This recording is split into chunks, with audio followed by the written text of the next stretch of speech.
और दंगल में अब बात करेंगे बस्तर के बिसात की, जहां छत्तीसगढ़ में पहले चरण में बस्तर लोकसभा सीट पर मतदान होने जा रहे हैं, जहां से बीजेपी ने महेश कश्यप तो कांग्रेस ने कवासी लखमा को उम्मीदवार बनाया है।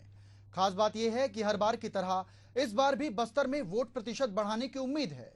क्या कहते हैं चुनाव आयोग के आंकड़े, देखिए एक खास रिपोर्ट।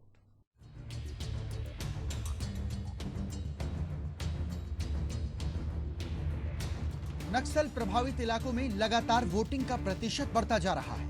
2019 का लोकसभा चुनाव हो या फिर 2023 का विधानसभा चुनाव, हर बार चुनाव आयोग के ये आंकड़े बताते हैं कि किस तेजी से लोगों की जागरूकता वोटिंग के प्रति बढ़ी है। गांव का गरीब और किसान दोनों अपनी पसंद की सरकार चुनने के लिए वोटिंग कर रहा है। उसे कोई भी लालच और डर अपने अधिकार के इस्तेमाल से डिगा नहीं पाता।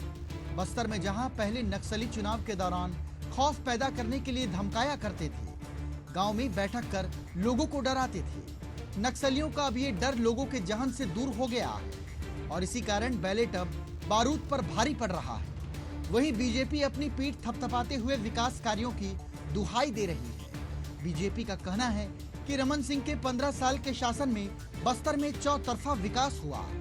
बस्तर के अंदरूनी इलाके तक सड़कें बनी, जिससे लोग एक दूसरे से कनेक्ट कर पाए।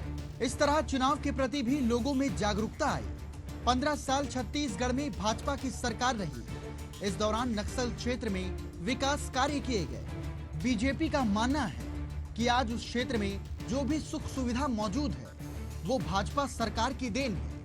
लोग मतदान के प्रति जागरूक हुए, इसमें भी भारतीय जनता पार्टी का बड़ा योगदान है।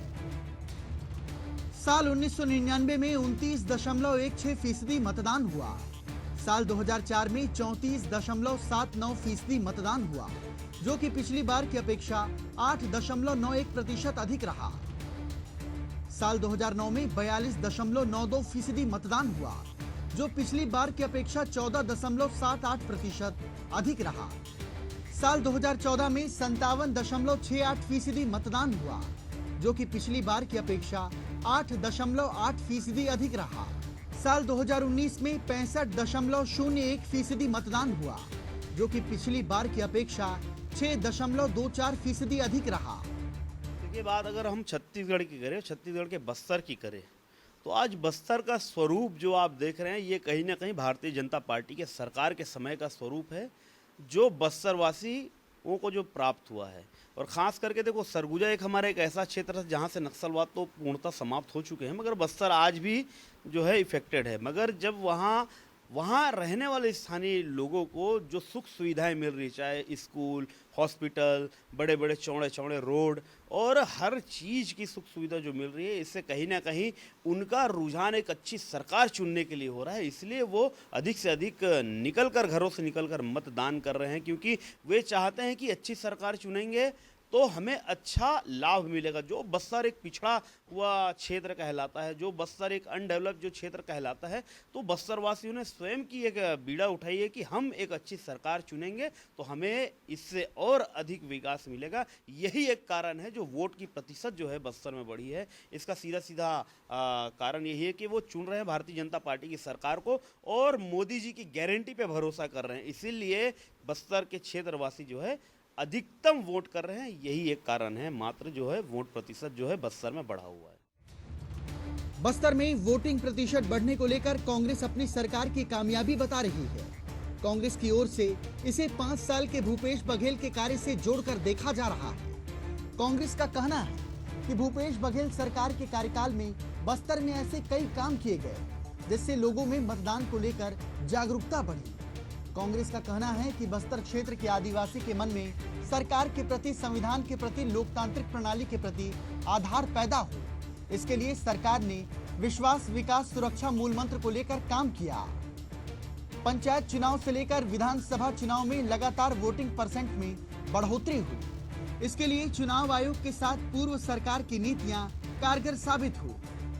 कांग्रेस की सरकार के दौरान लगातार यह प्रयास किया गया कि जो बस्तर के आदिवासी हैं, नक्सल प्रभावित क्षेत्र के नागरिक हैं, उनके मन में सरकार के प्रति, संविधान के प्रति, लोकतांत्रिक प्रणाली के प्रति आदर पैदा हो, विश्वास पैदा हो, इसके लिए सरकार ने विश्वास, विकास, सुरक्षा का इसका परिणाम था कि चाहे वो पंचायत चुनाव हो या फिर नगरीय चुनाव हो या फिर पिछला विधानसभा चुनाव हो, नक्सली क्षेत्रों में,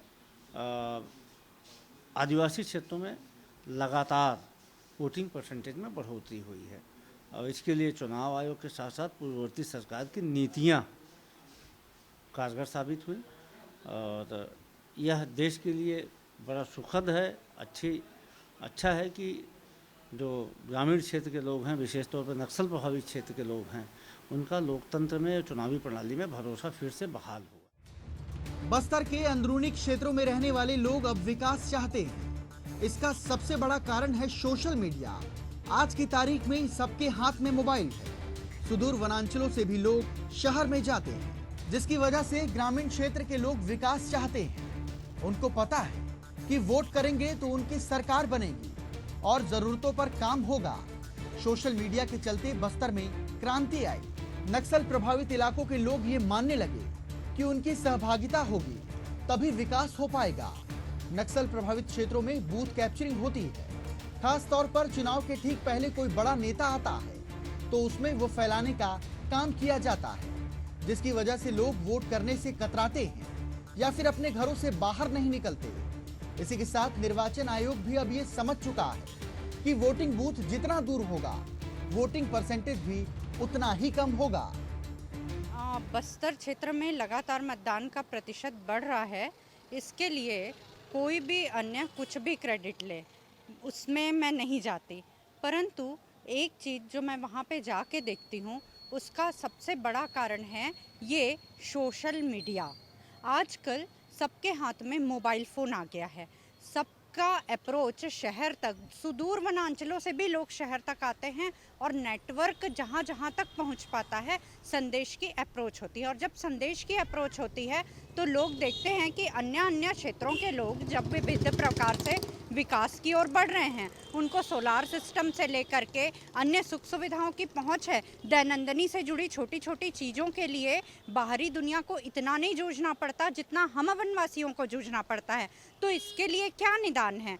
तो इतना तो ये मान के चलिए, गारंटी है कि उनकी समझ में आ गया है कि कोई एक ऐसा व्यक्ति जो चुन के आता है, लोक मत से चुन के आता है, उसके पास हमारा एक पूरा अधिकार